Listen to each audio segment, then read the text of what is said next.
आदर्श पत्नी। भली पत्नी कौन पा सकता है, क्योंकि उसका मूल्य मूंगों से भी बहुत अधिक है। उसके पति के मन में उसके प्रति विश्वास है और उसे लाभ की घटी नहीं होती। वह अपने जीवन के सारे दिनों में उससे बुरा नहीं वरन भला ही व्यवहार करती है।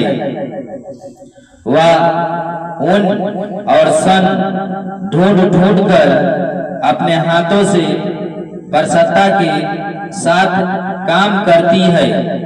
वह व्यापार के जहाजों के समान अपनी भोजन वस्तु दूर से मंगवाती है। वह रात ही को उठ बैठती है और अपने घराने को भोजन खिलाती है और अपनी दासियों को अलग अलग काम देती है। वह किसी खेत के विषय में सोच विचार करती है और उसे मोल ले लेती है और अपने परिश्रम के फल से दाख की बारी लगाता है। वह अपनी कटी को बाल के फेटे से कसती है और अपनी बाहों को ढीठ बनाती है। वह परख लेती है कि मेरा व्यापार लाभदायक है, रात को उसका दिया नहीं बुझता। वह अंधेरन में हाथ लगाती है और चरखा पकड़ती है। वह दिन के लिए मुट्ठी खोलती है और दरिद्र को संभालने के लिए हाथ बढ़ाती है।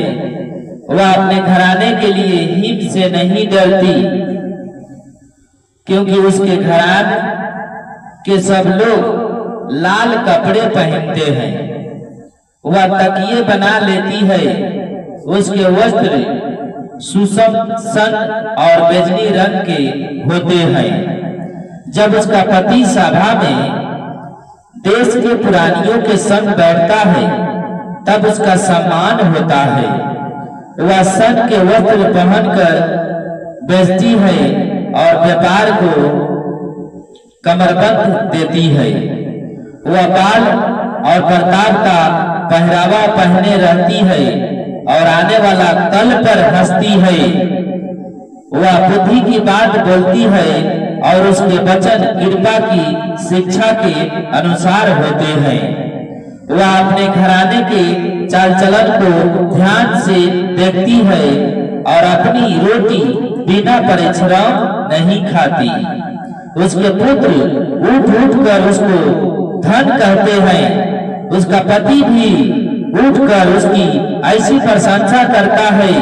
बहुत सी स्त्रियों ने अच्छे अच्छे काम तो किए हैं, परंतु तू उन सब से श्रेष्ठ है।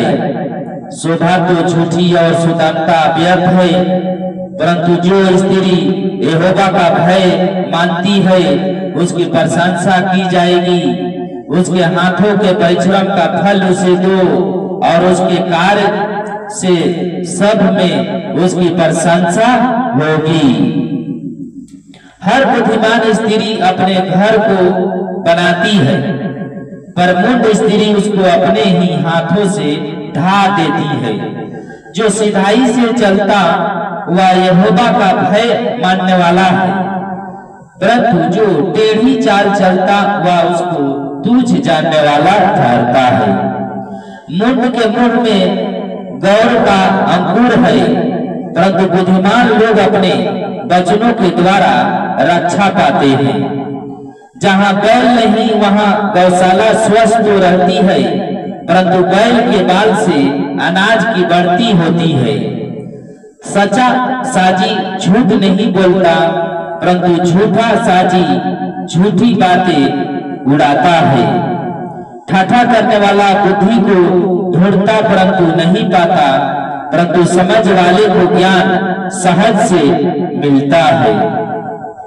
मूर्ख से अलग हो जा तो उससे ज्ञान की बात ना पाएगा। चतुर की बुद्धि अपनी चाल का जानना है, परंतु मूर्खों की मूर्खता छल करना है।